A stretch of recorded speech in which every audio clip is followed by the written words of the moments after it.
శుక్లాంబరధరం విష్ణుం శశివర్ణం చతుర్భుజం ప్రసన్నవదనం ధ్యాయేత్ సర్వవిఘ్నోపశాంతయే. ఓం గం గణపతయే నమః. ఓం శ్రీమాత్రే నమః. ఓం శ్రీ గురుభ్యోం నమః. మా ఆది ఆస్థాలను చూస్తున్నటువంటి మీ అందరికీ పేరు పేరున నా హృదయపూర్వక నమస్కారాలు.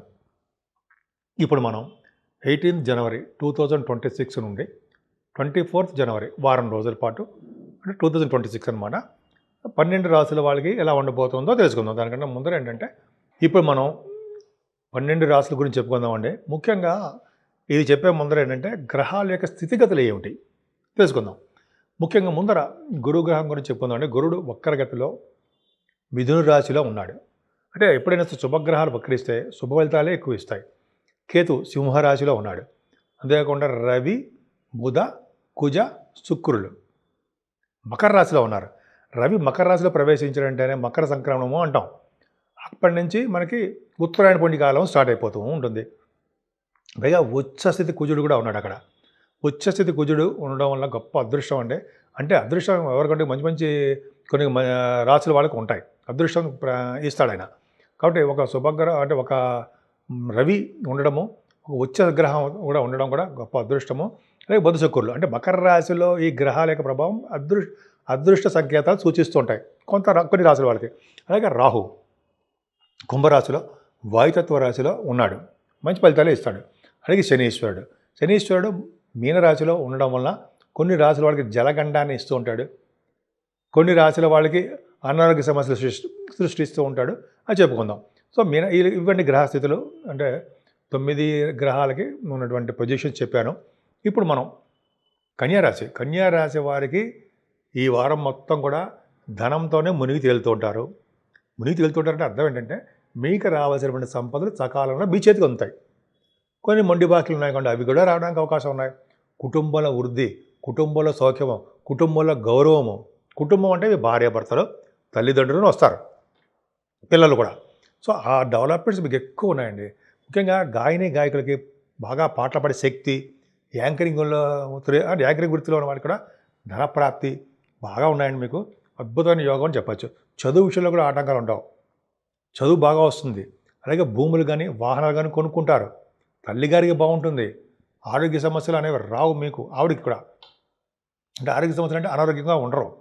సో ఈ విధంగా రైతులు కూడా మంచిగా బ్రహ్మాండంగా ఉంటారు, సక్సెస్ అవుతారు. ముఖ్యంగా హార్స్ రైడింగ్ కూడా నేర్చుకోవడానికి అవకాశాలు ఉన్నాయి. ఏదేమైనా రవి బుధ కుజ శుక్రులు ఎక్సలెంట్. అంతే ముఖ్యంగా రవి కుజులు కనుక పంచమస్థలం అంటే వాళ్ళకి పట్టుదలతోటి స్వయం కృషితోటి బాగా డెవలప్ అవుతారండి. మీరు రాజస లక్షణాలతో బ్రహ్మాండంగా సక్సెస్ఫుల్గా మీకు బాగుంటారు. పుత్రిక సంతాన యోగం వలన మీకు డెవలప్మెంట్స్ ఉంటాయి. అంతేకాకుండా లౌకిక జ్ఞానాన్ని కలిగి ఉంటారండి మీరు. పైగా క్రీడల పట్ల మీకు బాగా సక్సెస్ ఉంటుంది. ఏదేమైనా రవి కుజుల వలన మీకు పంచమస్థానంలో ఉండడం వలన పొలిటికల్ రంగంలో ఉన్న వారికి పదవులు వస్తాయి, అవకాశం ఉంది. అంతేకాకుండా స్టాక్ మార్కెట్లో ఉన్న వాళ్ళకి ధనప్రాప్తి కలుగుతుంది. ఆ స్టాక్ మార్కెట్లో ఉన్న వాళ్ళకి భూముల మీద ఇన్వెస్ట్ చేసిన, వాహనాల మీద ఇవి ఉంటాయి కదండి. మీకు అంటే ఐడియా ఉండదు నాకు. ఇన్వెస్ట్మెంట్ చేస్తే బాగా డెవలప్మెంట్స్ ఉంటాయని అర్థమైపోతుంది. పంచమస్థానం చాలా బాగుంది. అంతేకాకుండా మీకు శుభకార్యాలు, ఎదుటి వాళ్ళని పోషించే శక్తి సామర్థ్యాలు, ఆదరాభిమానాలు, బంధువులంటే ప్రీతి, ఇవన్నీ ఎక్కువ ఉంటాయి. అసలు శత్రుభయం లేకుండా, రుణ భయాలు లేకుండా శాంతంగా ఉండడము, శత్రువుల వలన ధనప్రాప్తి కలగడము, విదేశాలు వెళ్ళడానికి స్టాంపింగ్ అవ్వడం ఇవన్నీ ఉంటాయి. కానీ మీ భార్యాభర్తల విషయంలో చిన్న చిన్న మనస్పర్ధలు ఉండడానికి అవకాశం ఉంది. అంటే ఆలస్య వివాహాలు జరగడానికి అవకాశం ఉంది. సడన్ గెయిన్స్ ఉంటాయండి. కాకపోతే చేస్తున్న వ్యాపారాల్లో చిన్న చిన్న ప్రాబ్లమ్స్ వస్తూ ఉంటాయి. విదేశాలు వెళ్ళడానికి స్టాంపింగ్ అవ్వకపోవడమో, మీరు అనుకున్న యూనివర్సిటీలో సీట్ రాకపోవడమో జరుగుతూ ఉంటుంది. ఏదేమైనా మీ చేస్తున్న ఉద్యోగాలు మాత్రం బ్రహ్మాండంగా ఉందండి.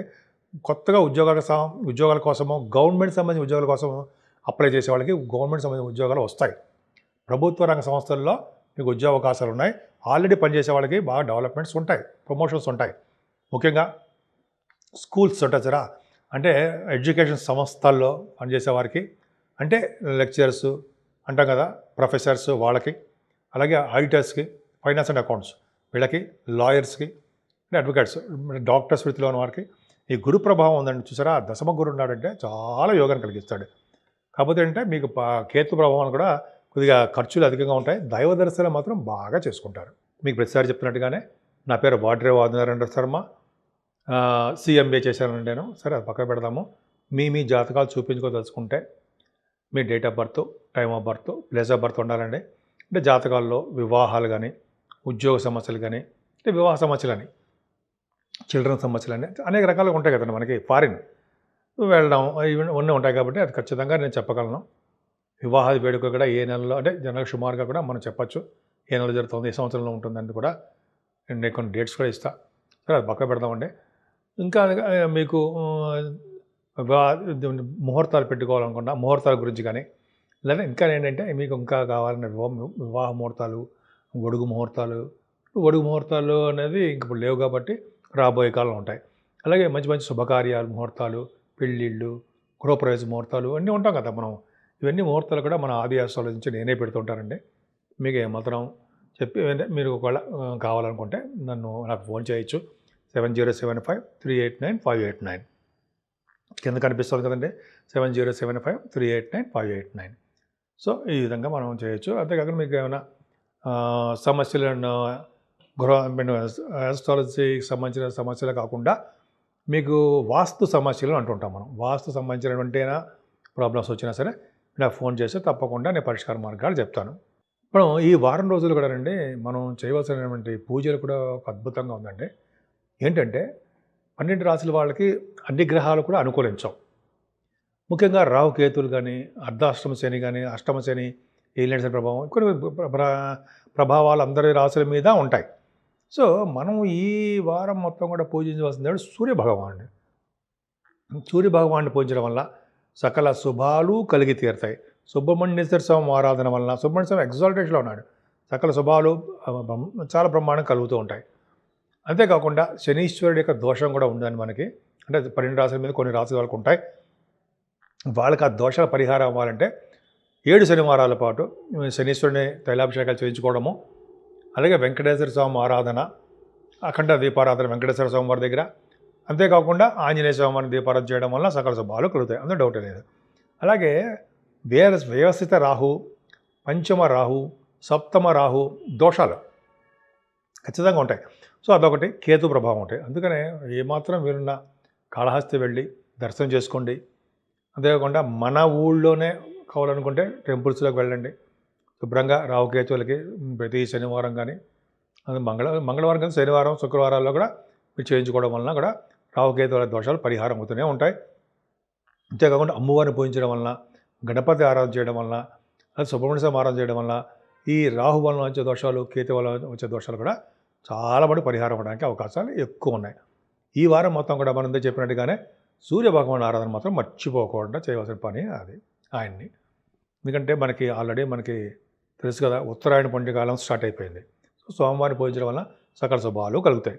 ఈ 12 రాశుల వారికి అండి ముఖ్యంగా రాహు యొక్క ప్రభావము కొంతమందికి తీవ్రతగా ఉంటుంది. ఎందుకంటే 12వ భావం రాహు మరణాలని, దూర ప్రాంతాల్లో ఉన్న బంధువుల్ని, అయితే గృహంలో పీడల్ని, పశు నష్టాన్ని, చాలా విధంగా అష్టమ రాహు అయినా సరే ఈ విధంగా దోషాలు మాత్రం బాగా ఇస్తుంటాడండి ఆయన.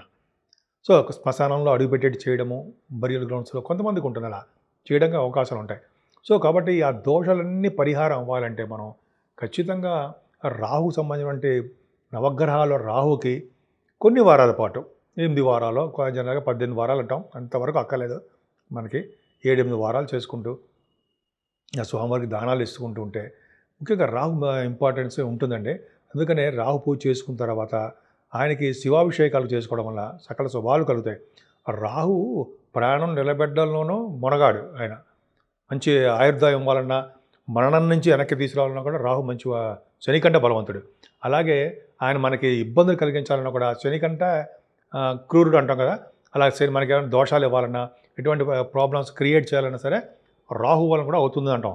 అందుకనే ఎవరైనా నిత్యము అమ్మవారిని పారాయణం చేయడం వలన సకల దోషాలు పోవడమే కాకుండా ఓం శ్రీమాత్రే నమః అనే మంత్రం కూడా ఉంది కదండి, ఆ మంత్రం జపించడం వల్ల కూడా రాహు వలన వచ్చే దోషాలు చాలా మటుకు పరిహారం అవుతాయి.